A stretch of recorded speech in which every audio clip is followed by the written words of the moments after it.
Great day, second grade students and families. It's Mr. Sargent here with another remote learning video. As you know, the weather outside is predicting not to be that great, but we don't want to lose any instructional time. So, what I've prepared for you today is something you can do at home. Now, these activities have already been sent home uh, either earlier today or yesterday.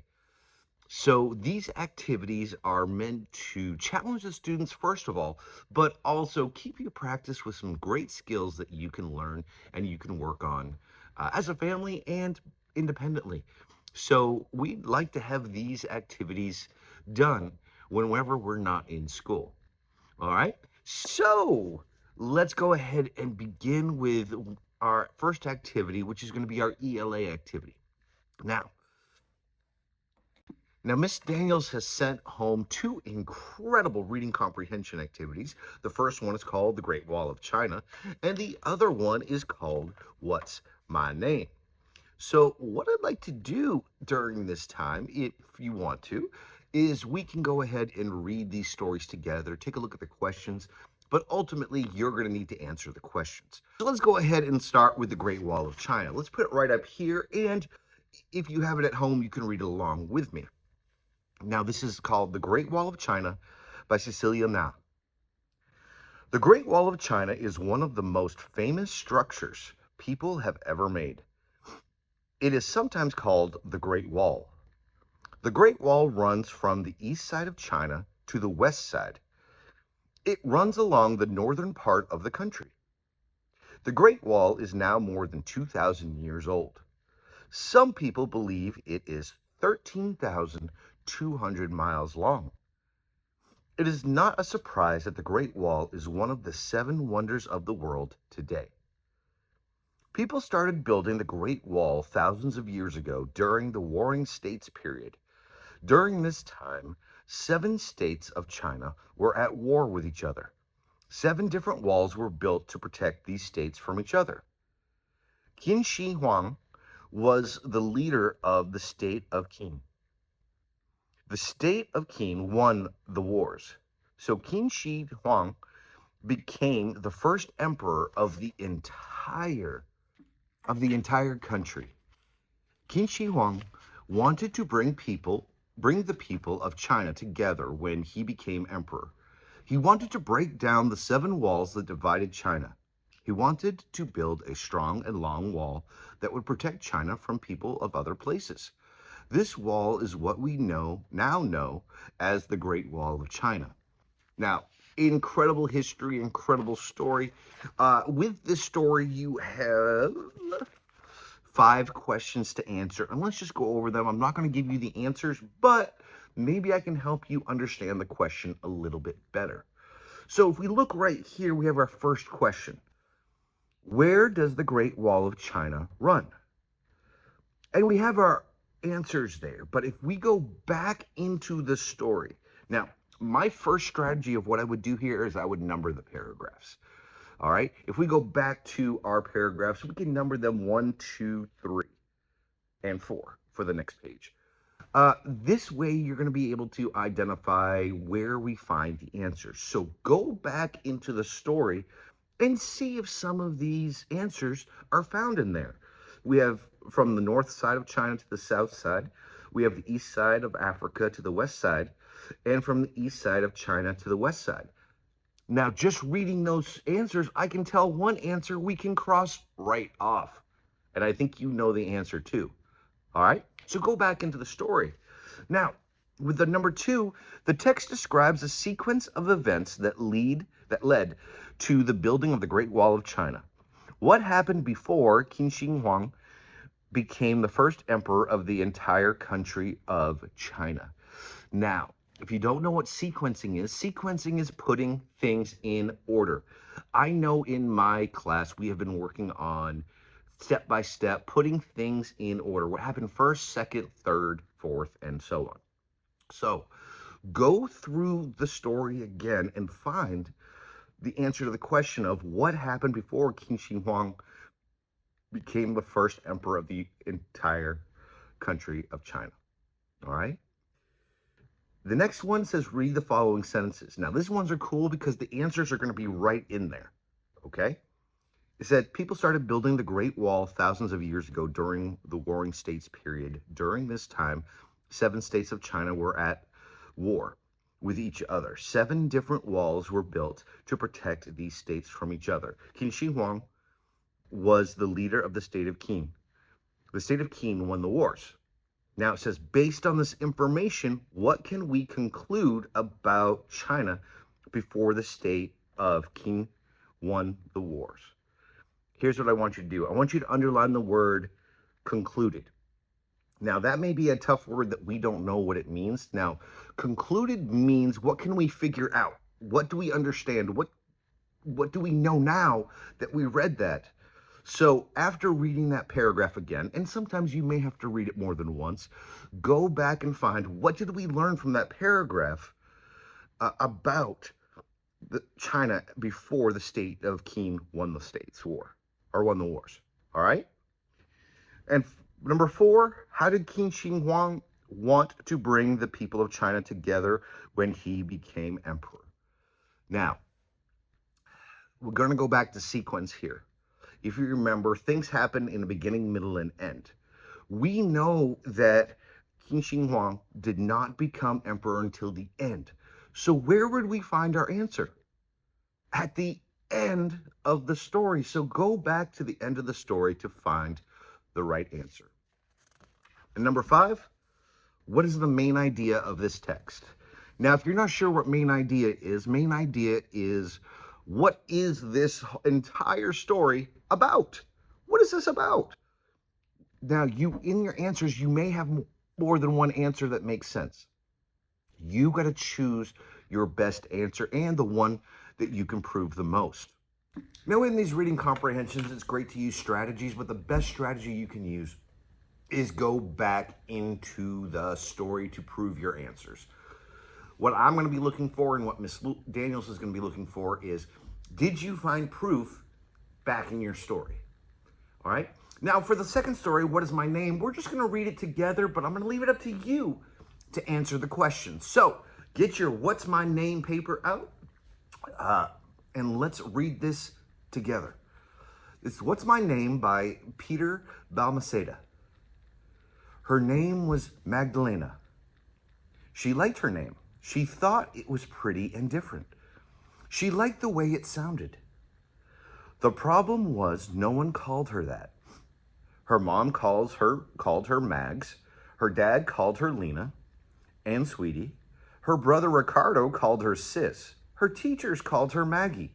No one called her Magdalena. One day she decided to talk to her mother about it.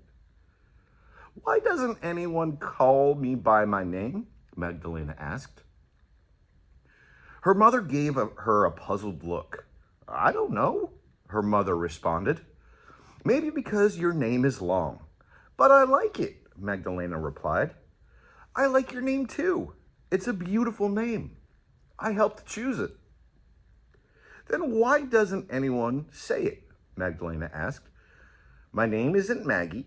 It's not, or Mags, or Lena, or Sweetie. It's Magdalena. Her mom smiled. You are absolutely right, she replied. I will only call you by your name from now on. A few hours later, Magdalena's dad and brother came home. Her mom met them at the door. From now on, we are calling our daughter by her name, her mom told them. Magdalena, not Maggie or Mags or anything else. Her dad and brother looked at each other. So I can't call her my sweetie? Her father asked. No, her mother answered. I can't call her sis? Ricardo asked. What about Maggie Waggy? Ricardo asked, smiling. Definitely not, Magdalena yelled from the kitchen, where she listened to every word. She walked to where they were all standing. Okay, we agree, her dad said. He looked at Ricardo, who nodded his head. From that day on, she was always called Magdalena, and she never got tired of hearing her name. So now with this story, it's a really good story, by the way, you have 10 questions. Wow, we got some 10 questions, but it's not that hard of a story, and a lot of the questions are easy. Now, the ones that I want you spending the most time on are 8, 9, and 10. If we take a look at those here, you see this is when you have to come up with your own answers. Now, for all of the other activities, you are given answers, A, B, C, or D, or A, B, C. This time you have to break down the question to create an answer. So if we look at just those 3 questions, why does Magdalena want her family to call her by her real name? And this is when you would explain why she's so insistent that people call her by her real name. Would you want to be called by any other name? All right. So you got to put in there in a complete sentence why she wants her name, people to call her her real name. For number 9, what happens when Magdalena's mom tells her dad and brother that they should call Magdalena by her full name? Now, this one you can go back to the story to kind of find out and try to infer what is happening after mom tells her brother and father. All right, and then write your answers on those lines. And finally, number 10, how does Magdalena reach her goal of having everyone call her Magdalena? See, we've talked about goals in class, so you got to figure out how does she get everybody to actually call her by her name? And then you're going to put your explanations on the line. I look forward to seeing all your answers on this. And like I said, if you need any more help or if you need to go back into the story, you can rewind this video or you can try reading it on your own to get a better understanding of the words. Now, let's move on to math. So Miss Lewis has created probably one of the most fun review packets that I have ever seen. If you take a look right here, you get to start off with some measurement. Now, for the first 2 questions, you're going to be taking a look at the picture. You have to look at the picture in order to answer the question, okay? And make sure you're reading the questions carefully, all right?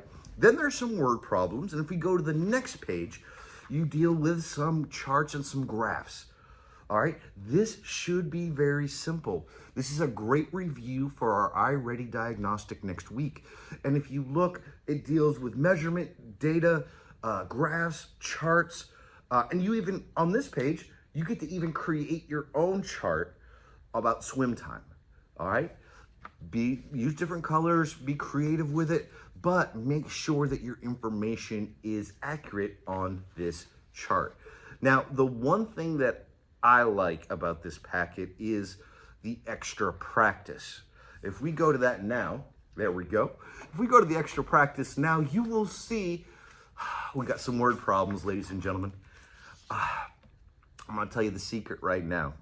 The secret to understanding word problems is actually reading the question. It's breaking down the question and trying to figure out just what it's asking. So let's take a look at this first question. Sam has 27 books. Fred has 10 books. How many books do they have together?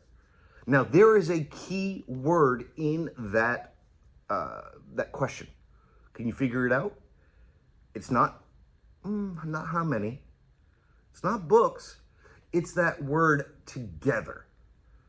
The word together tells us what we need to do. Can you figure out what we need to do? Well, we need to add, don't we? Now with this, we take our 27 and we take our 10 and then we add those numbers up. And I already know you know how to do this. If you organize your problem like this, it makes it so much easier. So now if you read through the questions, you will see that some of these are mixed up between addition and subtraction. For instance, if you take a look at question number 6, let's put number 6 on the board. It says, Sarah has 30 dimes in her bank. She gave her dad 14 dimes. How many dimes does she have now? See, that one's a word different than the first question, isn't it? In this case, we're not adding, are we? We are, you guessed it, subtracting. So we have 30 minus 14. Now, we already know if we do this problem, we're going to have to regroup. So, good luck with trying to figure this out. If you need help with subtraction, I've made some videos before. Feel free to look at them. But I trust that each and every one of you have your own strategy to solve these problems. And once again, I truly look forward to seeing how you created the answers. Not just your answers, but the work you did and how you put these answers together. That is the key to success in math, ladies and gentlemen. It's not so much the answer, it's how you got there. And now let's go on to science. In science, we have focused on the states of matter. We have liquid, we have solid, we have gas. Well, we don't have that gas, but we have gas. We're going to continue talking about that, but we're going to lead into, can something be more than just a liquid, solid, or gas? So together, we're going to do a quick experiment. If you're here today, we may be doing this in class, but I want to do a quick experiment with things that you already have at home. All right? So with parent permission and with parent guidance, let's get our supplies together. Now, the first thing you're going to need, this one's pretty easy. You just need cornstarch. We use cornstarch for cooking, for frying up things. It's should be in kitchens. If not, it's not too expensive elsewhere if you decide to do this experiment after the storms come through. All right. And then all you need is some water. So let's work together to do this experiment and show you that maybe classifying something as a solid, liquid, or a gas sometimes isn't that easy. Okay, so now I have my supplies. I have my cornstarch, I have my water, I have a bowl to mix it in, and, well, I have a spoon. There we go. So what we're going to first do is we're going to add the cornstarch to the bowl. Now, you don't really have to measure the cornstarch. You can make as much or as little of this as you want. But if you look, I filled the bottom of the bowl. And if you notice, it is a solid. Though a very powdery solid, it's still a solid. So what's going to happen when we add the water to it? Well, whenever we add water to it, things get wet, don't they? Well, in this case, we're asking ourselves, will this solid change in any way? So what we do, take our water and we slowly pour it in. Now, you don't want to pour in too much. Just like anything, when you put too much water in, it kind of gets watered down. So we mix it together, and one thing you're going to notice is after a while, it starts to get tough to stir. See, stirring it sometimes, starts to get more difficult to stir, so I'm going to start using my hands. And it's okay to get a little dirty in science. Now, after I'm mixing it, I'm noticing it's kind of looking very liquidy, but when I pick it up, it's a solid until it gets in my hands and starts gooing like a liquid. So my question is this a liquid or is this a solid? Because when I press down on it, it's very solid. See, notice? It's solid, isn't it? But when I pick it up, it tends to just melt. So my question to you is this a liquid or is this a solid? I look forward to hearing your answers and seeing if you did this experiment as well and maybe what you found out. Now, there are different ways to change this experiment too.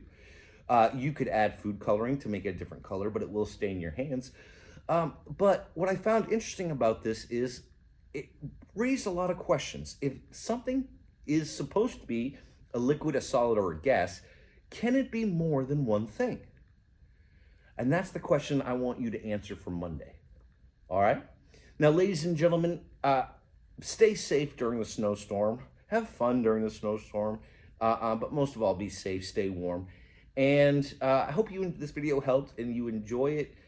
And I can't wait to see all of you on Monday as we pick back up with school.